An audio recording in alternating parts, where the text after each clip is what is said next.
big thanks to Now for sponsoring this pod. I've been really enjoying watching The Last of Us on Now. Have you been watching it? It's really good, isn't it? Second episode came out yesterday, and it's scary. It's very good. This is how good it is, right? That even my wife, the coward, right? I only call her that because she once hid behind her hands watching the BFG, right? She was terrified, and I found that very funny. Even my darling wife, Terry, the coward, couldn't stop watching it. You know, scares and all, right? That's how good it is, how enthralling it is, right? But if that's not your bag, hey, guess what? They also got Golden Globe winning show, The White Lotus is on there. Right? They've also got the greatest show of all time, did I stammer? The Sopranos is on there. In fact, it's the only spot you can watch Sopranos. So all of that and more available on Now.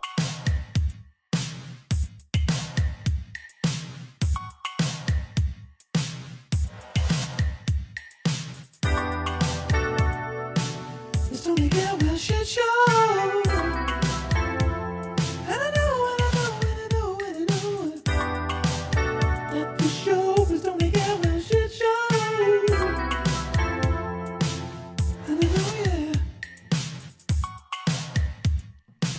All right, hi, hey, how you doing? Hey, how's things? Hey, I tell you, sorry about the voice here. You can call me Shergar. Turned into a bit of a motorbike there. You can call me Shergar because I'm a little horse. Well, actually, no. Who would? Actually, Noah. You know the horse that features in the artwork for this podcast. If you're on Spotify, I have not been able to figure out that whole Apple. The Apple artwork is different, and I don't know how to change that. But whatever. Don't sweat the small stuff, eh? But it does. You should be seeing a little horse. And his name is Noah. So you can call me Noah. Because I'm a little horse. Today, my voice is a little horse. Because I could be coming down with something, or it could be the 9,000 cigarettes that I smoked on Friday, which might have been, I was at a stag. And you can call me Thomas the Tank Engine. Because I was emitting a lot of smoke. You know? Thomas the Train. Sorry, hashtag Thomas the Train. Change the name to Thomas the Train. They need to drop this whole tank engine thing. Drove essentially to Dingle and back to be there for 8 hours. We were, I drove to a stag in Dingle. I said, Terry, it's my mate Jack's stag. I want to go. I know the baby's, 6 weeks old, and we have another baby. You can use, a toddler. So don't worry, I'm going to drop Sonny off at my ma's. You look after the other one, if that's all right. And I'm only going to be gone. Trust me, it'll be blip, and I'll be back. Right? I'm just going for the first night of this stag, right? So drove 4 hours, there. And it was great. It was in a pub. So essentially it was like being a lock-in for a whole day. So then I went to bed. And then I got up and I drove 4 hours. Didn't even get to stop. Didn't even get to stop at Obama Plaza, my favorite place in the world. Didn't even get to stop at Obama Plaza in the stunning Moneygall County, Offaly, I want to say. I'm not even gonna go. You tell me, correct me in the comments. To me, a dub, that everywhere outside that M50, just big question marks. Big question marks on the map of Tony's mind of Ireland, right? So I drove there, and a lot of people be like, he must be a really good mate. I'm like, he is. He's all right, we get on well. We get on well, If I was telling a Yank that, I was like, let me tell you how much the Paddies love a goddamn piss up, right? If I were to tell you that I drove across the country, if I drove west across the country for a one night of a bachelor party, I'm going to localize it as well for you so you fully understand, you fucking thick, right? I'm going to try and completely speak your language of American English, okay? If I were to tell you this fucked up Paddy drove, I'm going to even say how long. Just let your imagination run riot. But across the country, technically, from east to west, just for one night of a piss up. What would you think of that? That's like going from, in your language, New York to California for one night, They'd be like, wow, this guy's an alcoholic, they would think. But I'm not. But I'm very tired. That's how keen I was. You can call me Roy, because that's how keen I was to just have one night away from the people that I chose to be with for the rest of my life. Do you know what I mean? This is the full thing that I chose. But for one night, away from all those people. The people, one of which I wooed and I fell in love with and wooed to marry me and asked personally to spend the rest of my life with, right? So let's not forget that for a second. And then I said to that person, there's no resentment here, right? I'm just going to figure this out for a second. There's no resentment here, right? And then I said to that person, my partner, I said, look, now do you want to have 2 little sprogs, right? That mean that I just checked my wallet here for the responsibilities. A moth flew out. So, because I had no responsibilities. You know those no responsibilities? We checked our balance and it was insufficient funds of responsibilities. Yeah, I want to be rich, right? I want to be rich in responsibilities. I want to be like a lottery winner, a Euro Millions jackpot winner of responsibilities because we were having too much crack. Can I have that? And she goes, yeah, okay, great. Can we get a house so I have to worry about losing it? Yes, she said, right? And then I'm like, oh, I just need one night away from all the positive decisions that I've meticulously planned for myself, you know? But it was great, you know? One night in heaven. Who's that? M people? What do you mean, M people? Is that M people? M people. One night. Yep. It is. She had a great smile. You're one from M people. Lovely smile. Anyway, look, how are you doing? How was your weekend? See if did we get up to any rapscallion business? I brought a bag of wigs because it's always a better night with a bag of wigs. But by the time I misjudged when to bring out the bag of wigs, I brought out the bag of wigs kind of at the end, the very end. You need to bring out the bag of wigs on the rise.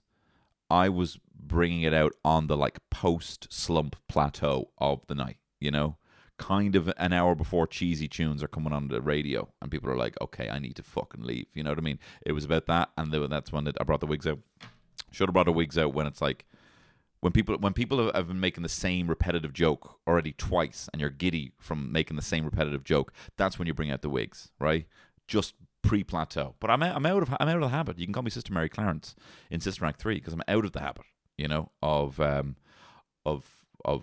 male company, you know, because of the lotto that I won were responsibilities. I was just talking to you about that. So I didn't time the wigs very well, but I love wearing a little short-haired man's wig. I think it's the funniest thing in the world, wearing a little hair wig, because it's so unnatural to me. A long-haired man with a mane, right? I just find it so funny. You guys just walking around with your short little fades. I find you so funny. I'd be laughing to myself just looking at your fades because it's so foreign to me, a long-haired man, you know? It's going to be a silly one. Anyway, I've just come from the hospital. Everything's fine.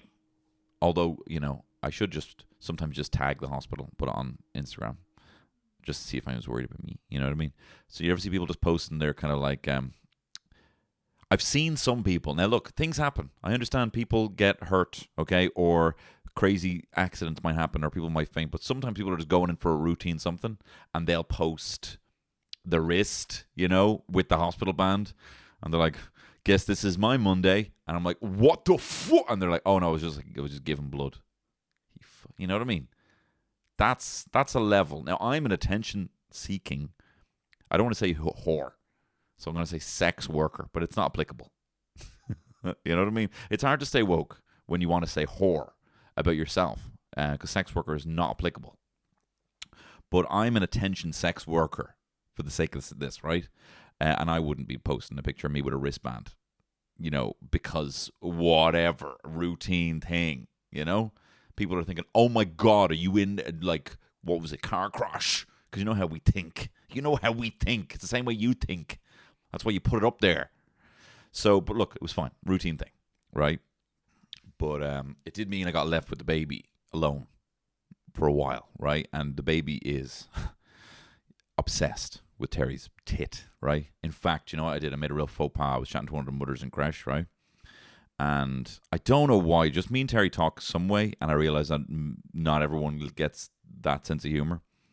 But the little baby, my daughter Indy, she was wrapped up in her little like onesie or little like pram suit, and her face was out, and it was really windy and cold, right? And one of the mas walked by, and from the creche, and she goes, Oh, lovely little thing. And we were chatting away, you know, and I was trying to, like, Terry's saying that I need to make more of an effort to kind of, like, befriend people in the crash, you know what I mean? They're like, these are going to be Sonny's friends going forward. So I'm like, all right, I need to make more of an effort. So I was chatting to some of the people outside the crash. I try, you know. And anyway, so chatting to the mum, and she's like, oh, she's lovely. And she got, you know, I love her little pram suit, you know, and her face was exposed. So she's like, oh, I'd say her face is, you know, those lovely little cheeks are probably quite cold. And I was like, yeah. And I tell you, she's had a nice warm boob in her face all day, I said. This woman, complete stranger, was like, and she just got in her car. Like, she didn't flee. Like, she was in the process of fleeing anyway, but it really felt like I was just, like, I felt like a fucking weirdo anyway, just standing there outside a crash, you know? And then I was, like, trying to make an effort, and she's like, I'd say her, you know, her face might be a bit cold. I'm like, yeah, she's had a nice warm fucking tit in her head all day, essentially, is what I said. And she was like, oh, okay, bye, you know. There was nothing for her to volley with that one, you know. What could she say? Even if she was the crack, you know, she probably is. Seems like a nice woman. She's probably great crack. But what's, you know, what are you doing? Are you doing a knee or a header to that volley about me bringing up a tit in the second thing I said to this woman, you know? It's hard. It's hard to keep that conversational heads and volleys going. So I don't blame her, but I you know. So but I do get you know. Anyway, we're in the hospital today, and I'm holding a baby, and me and the baby get on pretty well. You know what I mean? I haven't quite sized her up. She hasn't quite sized me up. We're kind of very civil with each other. You know, she looks at me and she's like, "Boobless, what's the fucking crack? When is boob coming around?" I know you know boob. You know, it's almost like me and Indy are like, you know, mutual friends of boob, and we've met up for the first round. Do you know what I mean? And boob still hasn't come, so we're like, boob's mad, isn't she? Oh my god! And we're like having a great chat about boob. You know, like, but do you remember when boob popped out there? I'm like, it's great. You know, I used to kind of be better friends with boob. I want to tell her. You know what I mean? Me and boob don't really get to get a look in much these days, but I know, you know. And she's probably like now confiding in me, being like, I'm sure you look, boob's sound like boob still talks about you. You know what I mean? I'm like, I don't know, does she? You know. So we're kind of having this mutual conversation about boob. You know, so I get nervous then because sometimes she's like, I've actually kind of had enough of this chat about boob, and if boob's not actually coming for pints, I don't really want to be around you. You know what I mean? So I get worried and I get anxious sometimes if I'm left with Indy for like a long period of time when Terry's not around, when Terry's inaccessible. And the hospital is very inaccessible because they still have these kind of COVID rules where you have to kind of go in. So anyway, I'm there holding the baby. And I'm kind of like rocking back and forth. But luckily now, I have to say, she's super chill, right? So we're kind of having a relaxed time walking around the hospital. And this woman came over to me, right? And she goes, I love the way you're holding her, right? She says, I love the way you're holding her. And I was kind of holding her like a fucking rugby ball. Do you know what I mean? I wasn't kind of holding her like hunched in, like you know, nuzzled in. She was kind of like, you know, Indy's facing out and kind of lying along my forearm, and I kind of just holding, kind of supporting her head and her neck, you know, because she likes staring out. You know, she's seen enough of me. She's like, oh shit, you're not the tit, you're not boob. So can you just turn me around, please? And you know, we'll wait until she gets here. You know, it's kind of like her looking at her phone in the middle of the chat. You know, you just turn me around, actually. You know, so I'm holding her, she's facing out, and so this woman's like, I love the way you're holding her. And I said, oh, thank you very much. And she's like, can you show me how you're holding her? I was like, well, like, and she's like, no, can you like pick, you know? And I was like, oh, I kind of held her up to my chest and then showed where I kind of bring the arm around and then dip. And she's like, that's great. They won't see me, she says. And I'm like, what you mean? She goes, they won't see me. I've been waiting in the waiting area now for hours and they're not going to see me. And I was like, oh, Jesus, like why? You know, getting on very well with her at this stage. And she goes, they say what I have's got nothing to do with my baby. My belly button is infected. And they're telling me that's got nothing to do with my baby. And I was like, what? And she goes, my belly button's infected. And they're telling me, they went to medical school, them clowns. They're telling me my belly button has nothing to do with my baby. And I was like, oh no. And I didn't really know how much. I don't want to mansplain the female biology to a female. to a woman. I don't want to mansplain that. So I didn't know how far to correct. I was like, no, but like, no. So, no, but like, so your belly button was connected to your mammy, and, but connected to her placenta. And so with your baby, your belly buttons was closed after you were born. They closed that in the same way that your baby's is closed now, That's closed now, and there's nothing else to be hanging from that, And now your baby's belly button was connected to your placenta. And I felt awkward saying this, that you kind of you gave birth to after they were born, your baby, and that was all the nutrients and stuff. And she goes, no, my belly button's connected to her belly button. And I was like, no, just connected to the placenta. And you probably remember that. Remember, like, she was internal. Like, remember, she wasn't like externally. Remember, you didn't like externally carry her. Remember, she wasn't like just swinging around from your belly button like a fucking conker, walking around. Do you remember that? Like, remember, she was like inside, so she couldn't have been connected to your belly button because she was inside. And she was thinking for a second, right? And this woman has been there for hours, arguing with these doctors, And then she thought, fuck them. I'm still gonna fucking wait anyway. And I was like, no, fair fucks you. Persistence. Do you know what I mean? You got to be persistent in the world, but you want to cut them a break as well. Do you know what I mean? But I was really into her complimenting how I was holding the baby. So I wanted to be very, very nice to her. But you'd feel for her not remembering that the baby was inside, But you know what I mean? Sometimes you just have these thoughts. My friend Emer one time, growing up, she was like 19, and she was like, why is the moon? Like, is that kind of like a nighttime sun? And then, you explain. I had this recently, right? No, anyway, then you'd explain, no, the moon that they landed on. Yeah, that's that same moon. And she's like, all right. You know what I mean? Sometimes it's just one missing link, and these things in isolation. Do you know what I mean? Like, here's one for you, right? Do you know Italy, yeah? Do you know Italy, right? I only realized really like the scope of the influence of Italian culture on the world. Like, I only realized that they're all Italy. Like, let me explain. In kind of floating bubbles above my head, and I don't know if this is going to make sense. I don't know if any of this podcast today is going to make sense. But in kind of floating bubbles, I was aware of Italian film. I was aware of Italian horror. I was aware of Italian westerns. I was aware of the Italian composers of the music for those and how influential that is. I was aware of Italian fashion. I was aware of Italian music, disco, electro, classical, opera. I was aware of all these, right? I was aware of Italian food. I was aware of pizza. I was aware of pasta. I was aware of detailed aspects of that. Peasant food. I was aware of kind of just Italian meats, Italian sausage, sauces, right? All these things as isolated bubbles floating around in my head.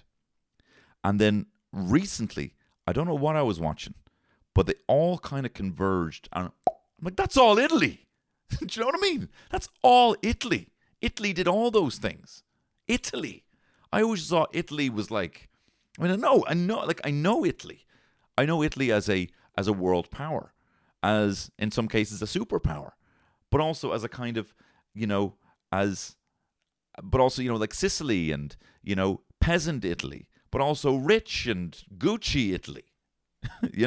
Like I was aware of all this, and it only just in the last 2 months dawned on me that I'm like, oh fuck, I really like Italy.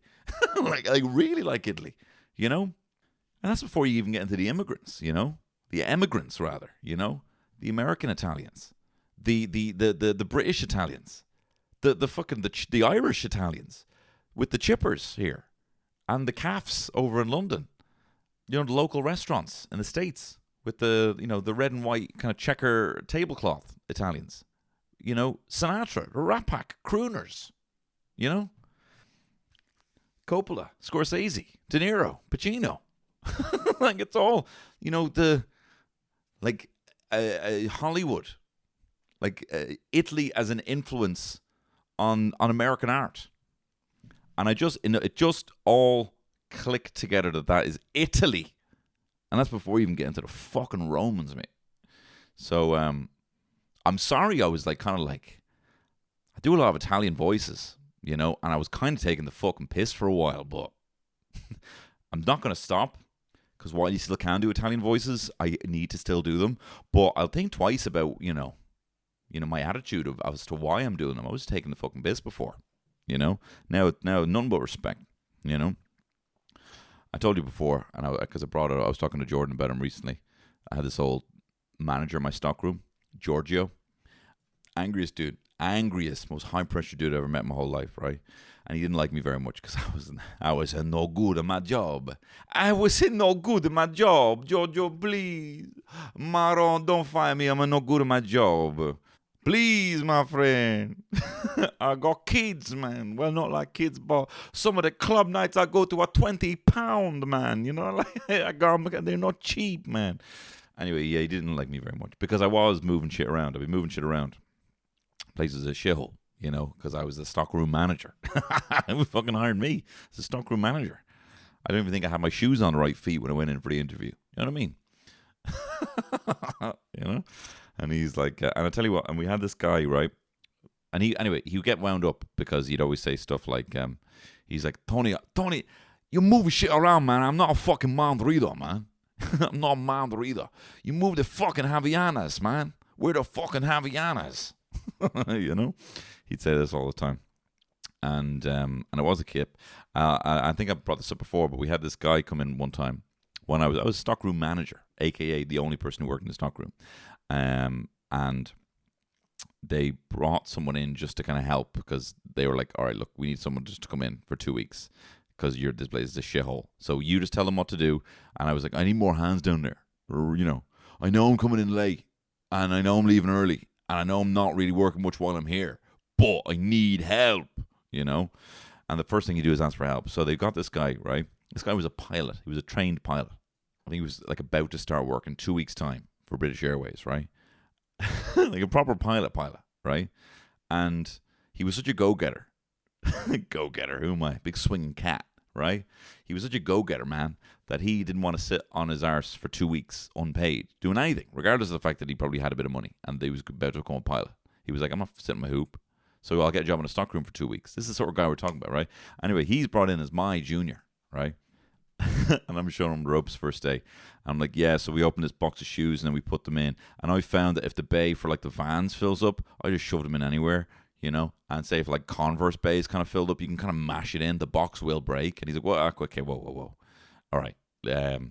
So like, what if you moved all the spaces together and you just kept like one little shelf empty on each bay, so that if you had to move stuff around, you could kind of like put all those at the back. And he was like, show me where I can find all this space. And I'm like, here, man, it's your fucking funeral, man. Georgia's going to flip the lid. You waste your time doing something like that, right?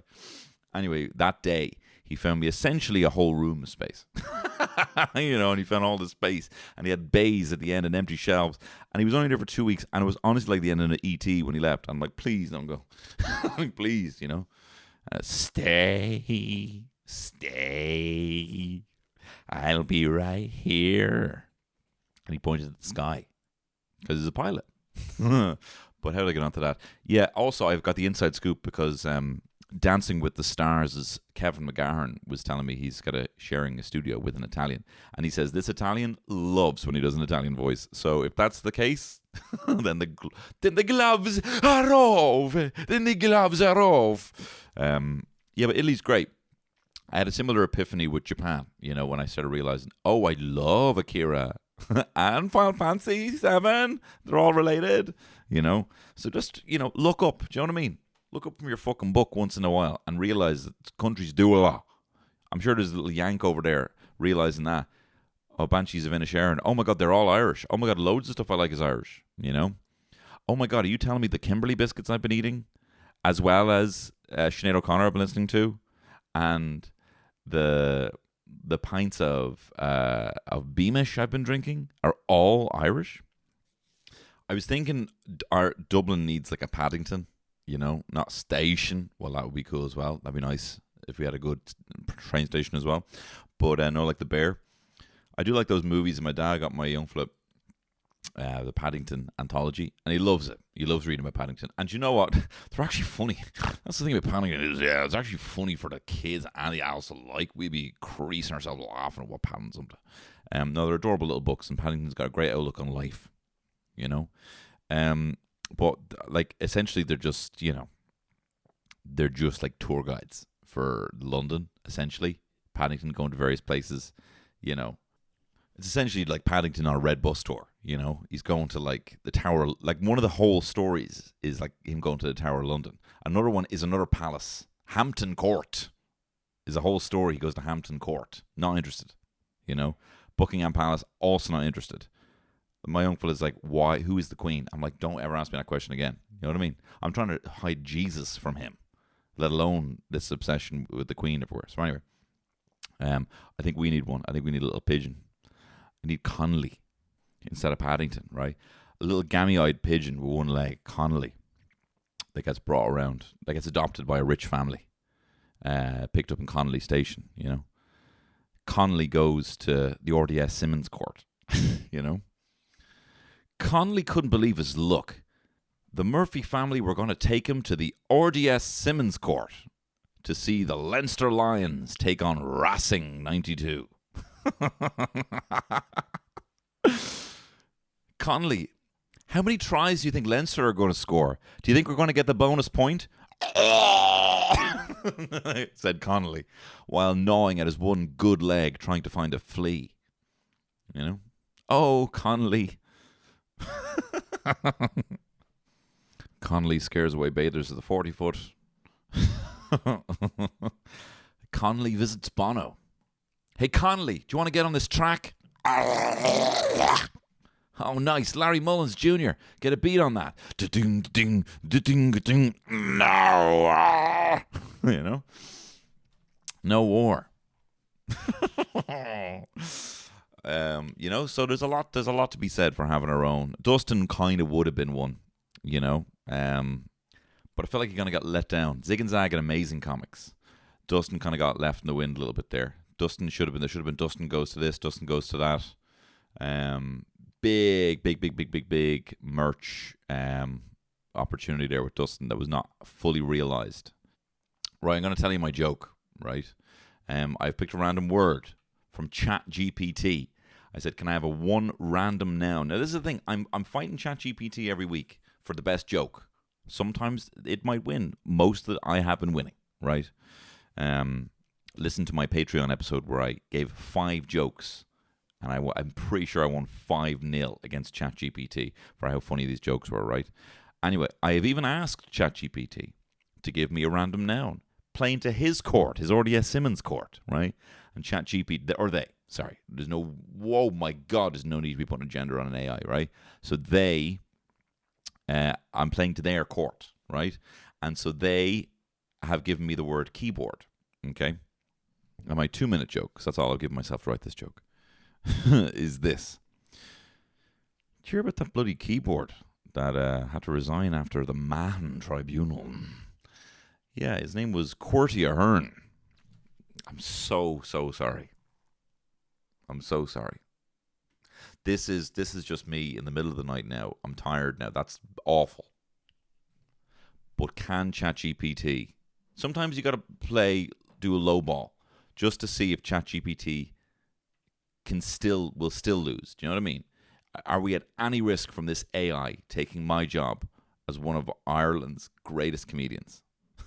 What do you got for me, ChatGPT? A joke about keyboard. Okay. Why was the computer cold? Because it left its windows open. Fuck! Shit, please don't sack me. Please, Giorgio, man, please don't. ChatGPT, please don't sack me, mate. Please, I need this job so bad. I know I haven't done a lot recently to deserve it. That's not true. There's loads going on. In fact, I got a couple of things to plug for you right here. I'm going to seamlessly transition into this. You know, GUTF. This Friday, the final episode of Season 1. Sorry, it's taken me a long time to edit. Well, actually, it's taken me a long time to get the footage for it, but that doesn't matter. It's edited. It's coming out. and it's coming out on Friday. To coincide with the fact that we're doing 2 live, GUTF. If you're not aware what GUTF is, aka Get Up the Fuck, it is a morning magazine show, a joke show with me, Shane Daniel Byrne, and a heap of the funniest heads in the world, including Michael Fry, Killian Sunderman, Martin Angolo, Emma Dorn, Justine Stafford, Peter McGann, as well as a heap of other people who didn't feature in season 1. They're all going to be there on the 17th of February in the Mermaid Theatre in Bray, as well as then following 22nd in the Liberty Hall Theatre in Dublin, mate. And it's going to be a really fun time. Also, it's sold out, but if you happen to get a ticket that's on the cancellation list, on the 2nd of February, is it the 2nd? I fucked this up last time. Yes, it is Thursday, the 2nd of February. We're having the Tonys 2023, where we're celebrating the year 2022 and going through all the categories and picking the best bits from 2022. It's a recap of 2022 show in the form of an awards show for 2023, as well as that. Maha Shin. On the 14th of February, do you have any Valentine's planned? Do you want to come watch me and Kevin McGarren and Justine Stafford watch Moulin Rouge live in the Omniplex in Rathmines? Well, there's tickets available for that on Omniplex's website. And then after that, I don't fucking know what's going on, but I tell you what we are going to do. I do actually know what's going on. There will be another Bureau de Change song contest kicking off in June. That's when me and a lot of the people I just mentioned come together and do a live fake Eurovision song for your pleasure. We have a new venue this year, but we also have a live watch-along Eurovision, where we're going to be watching the Eurovision live. There's a separate event. So the Bureau de Change is where we all pick a country and we do a fake song, and it's a great show, and it's been a sellout the 2 times we've done it so far, and really, really popular. This other thing is a live watch-along. I'm finally getting to live my Graham Norton, Terry Wogan fantasy, watching the actual Eurovision live and doing the talky bits in between for your pleasure, with a heap of guests, with a bar, in a great venue. So if you want to watch the Eurovision in front of a big crowd and have a bunch of people talk in the in-betweeny bits that aren't going to interrupt the flow of anything, but you also get to enjoy the Eurovision, well, that's happening too, and tickets are going to be available for that very soon. And the priority tickets for the Eurovision thing, not the Bureau de Change thing, but the Eurovision thing, are going to be available to patrons of my Patreon page, which, if you like this podcast and you don't want to go to any of that shit I said anyway, I mean, if you do, you get early bird tickets for all those things, but if you don't want to go to any of those things, but you just enjoy this podcast and you'd like to throw me a few bob for that, you know, you can do that over on patreon.com/Tony Cantwell, where for the price of a pint a month, you can get early bird access to any gig that I put on myself. That'll be live podcasts. That will be this watch-along Eurovision party. Maybe some other future watch-alongs that maybe don't happen in the Omniplex. Things like that. They will happen, including, I'm hoping, a live 420 watch-along of Reefer Madness that we're going to be doing at some point, myself and Kevin McGarren. So if you're interested in that, you want to get early bird tickets for that, you can do so over on my Patreon. But also, ignoring that, if you actually just like the show and you want to listen to more of it, there's an extra podcast every single Friday, the bonus Cantwell Shitshow, which is as long, if not longer, than this pod, and that comes out every Friday. So look, thank you very much for listening. Thank you for putting up with all the plugs. Thanks very much to the sponsor Now, where you can catch The Last of Us, and I've been really enjoying watching it. Thanks very much. All the best. Bye-bye.